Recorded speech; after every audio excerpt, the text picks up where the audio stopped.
првен започна со тоа што фактички моето напуштање беше врзано со ангажман во Турција за година дена, со најава за година дена, по кој што требаше да бидам визитинг професор на универзитетот во Истанбул.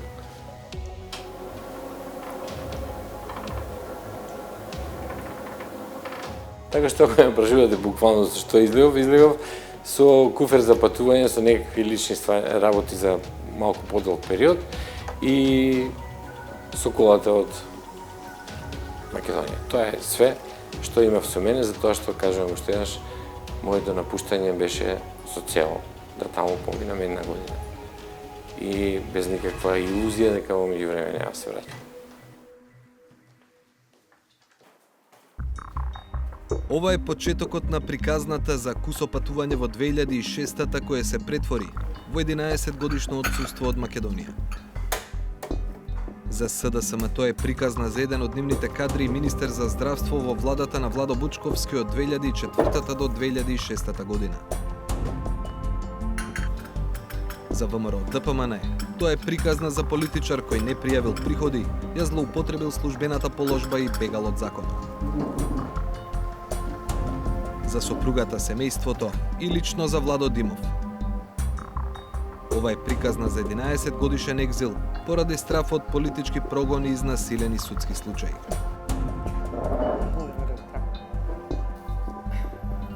Тоа беше една многу непријатна епизода од мојот живот, бидејќи јас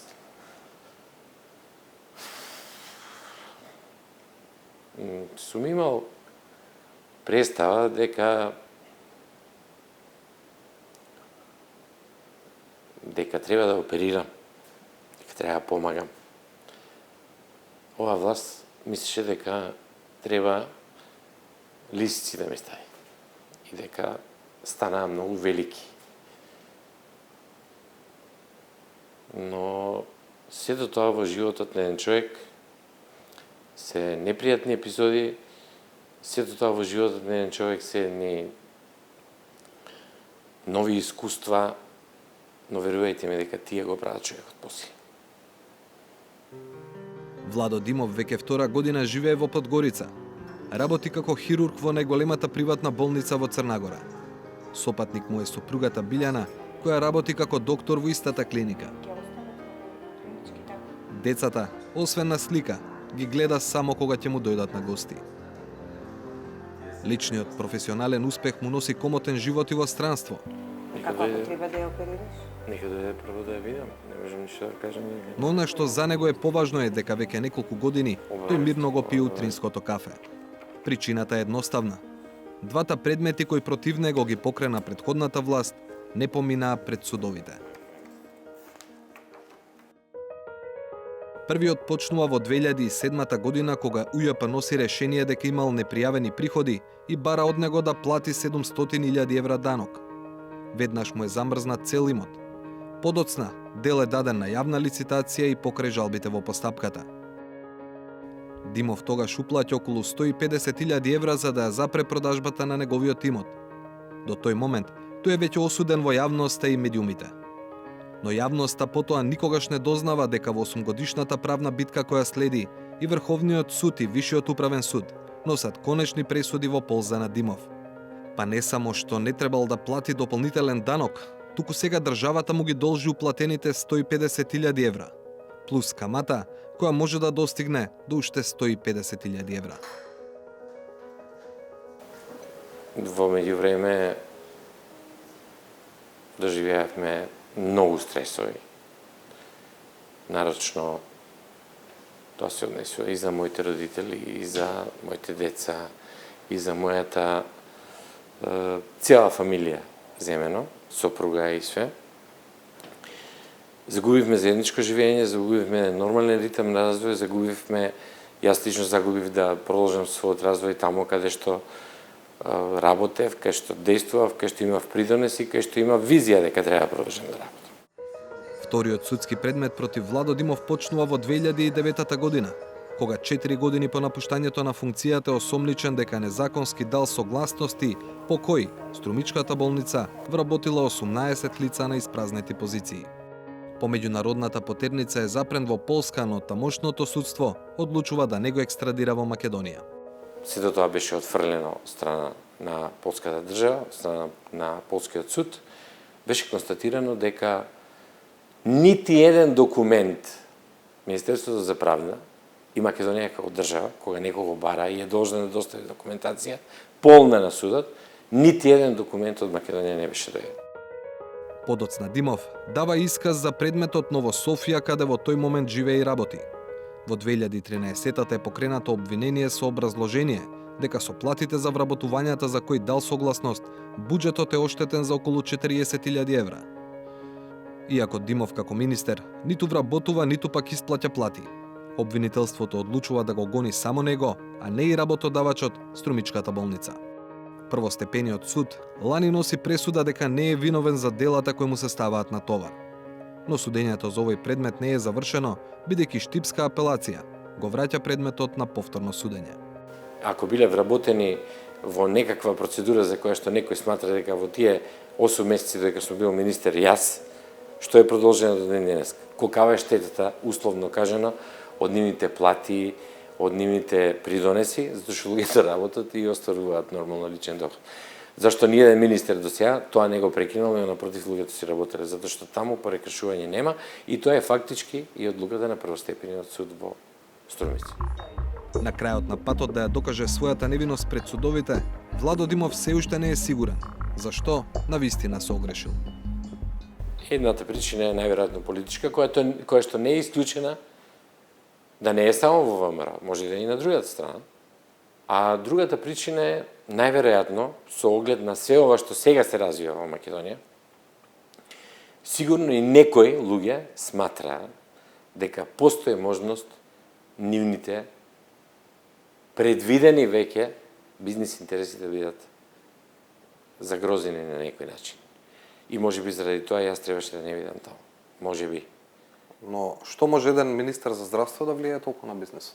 Еве јас сега ќе ви кажам, од кога Владо Димов беше, од кога јас бев министер за здравство, се отворија некои можности. А некои можности беше прво можности за приватна работа. Самата можност за приватна работа сама по себе сигурно отвара во понатамошниот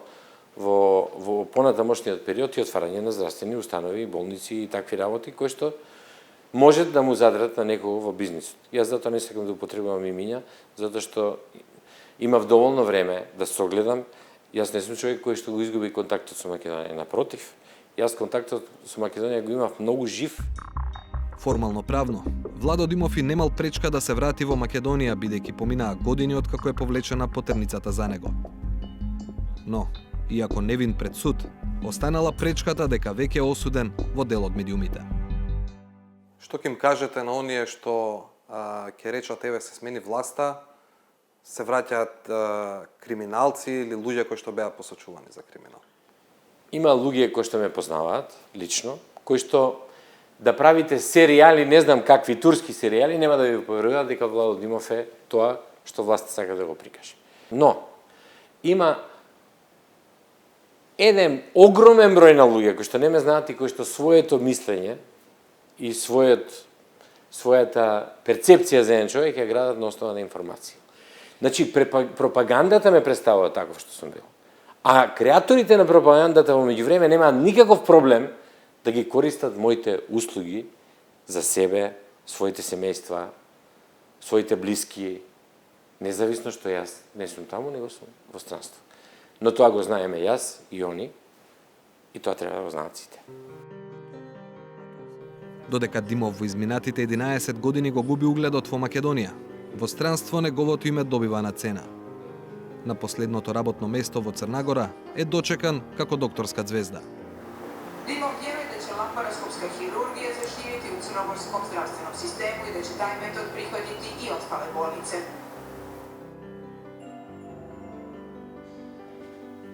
Подгорица сепак не е голем град, па иако приватната болница Кодра е во предградие, патот од центарот трае кратко.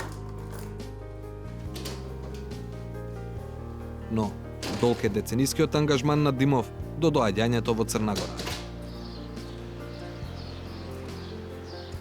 Тоа е можеби најсветлата точка во овој период што се случи.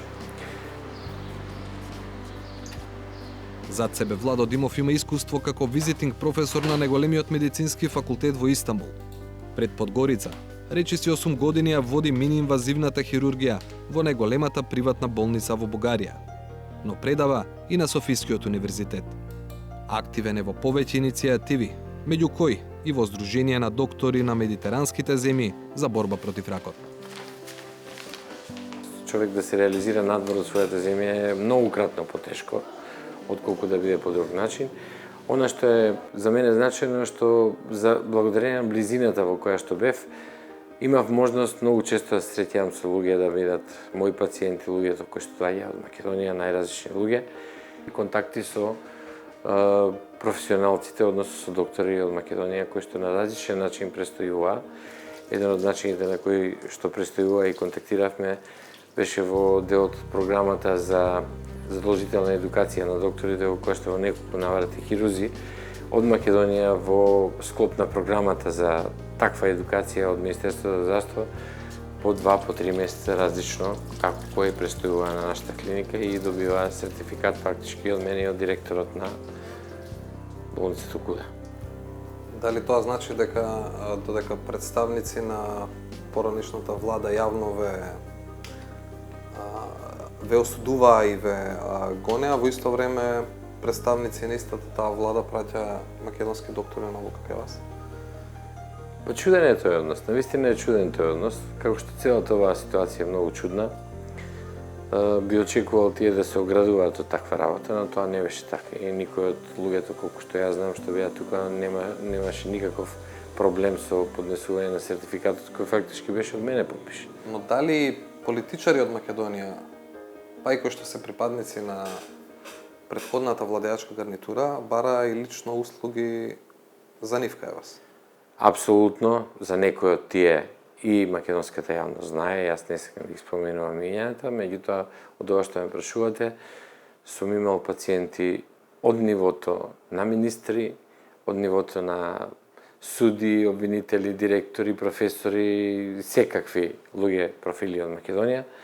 И секогаш, независно од тоа од каде доаѓаат, независно од тоа дали тие се од владеачката или од опозиционата партија, никогаш не сум правил разлика и мислам дека нијен доктор не може да си дозволи таква работа, да прави разлика и да го третира пациентот зависно од неговата политичка припадност.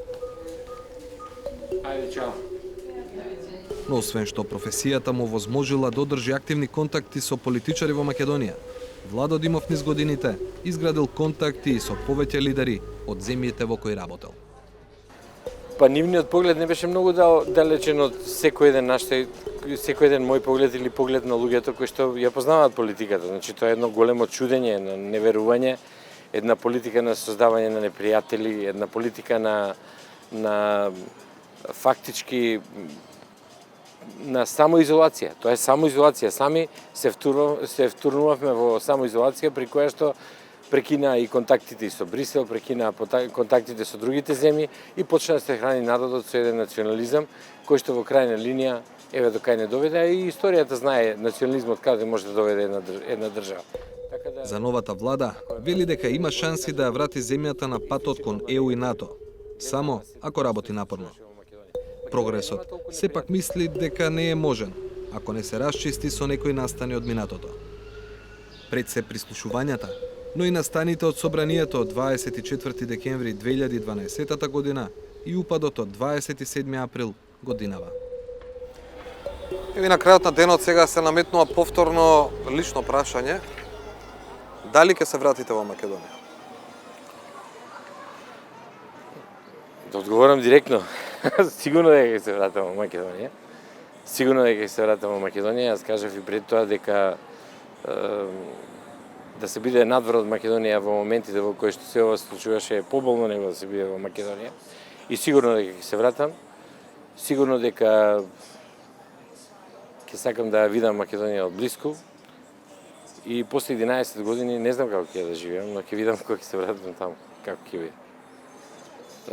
Мене ми е совршено јасно дека случајот Владо Димов и Владо Димов многу луѓе го познаваат, многу малку луѓе, барем еднаш не ми го слушнали името на телевизија во најразлични аспекти, така да за себе ми е јасно што се случило и како се случило. Но мојата поента е дека сум потполно свесен дека вакви други имиња имаат луѓе и личности и фамилии кои што биле изложени на ваква тортура има многу во Македонија. Има многу и кои што јас ги знам, има многу кои што јас не ги знам, но пораката би била дека не би посекал тоа на никого да му се случува, затоа што нема ништо потешко од таа работа, нити за тој на кого тоа му се случува, нити за тие семејства. Кога ќе се вратите во Македонија, на директен или индиректен начин ќе се соочите и со луѓето кои според вас и се виновници за таа судбина што ја доживеавте. Како сега гледате на нив? Гледам на нив, ќе ви дам еден пример како гледам на нив. Јас работам на операциона маса, а тие работат по судови, по обвинителства, по полиција и по не знам други работи. Како би личело јас пациентот кој што е од некоја друга политичка промененција да го ставам на операциона маса и затоа што партијата ме наредила да го лишам од живот, нели? Да го убијам, тоа се вика да го убијам. Па убиство не се прави само на операциона маса, убиство се прави во полиција, во суд, во обвинителство, во институции, така да немам никакво оправдање за тие луѓе. Сето оноа каде што има место да интервенираат институциите, ќе го барам по институционален пат и препорачувам на сите тие кои што го поминале тоа да го бараат по институционален пат. Не затоа за да се светиме затоа што на нас тоа не се случувало, него за да сватат сите други идни и сегашни и секакви, дека таквото однесување во еден момент ќе ги соочи со правдата. И затоа секој треба да се присети што се случувало, да се вратиме и назад ако треба, сето тоа да добие разрешница, само заради тоа никогаш повеќе да не се повтори.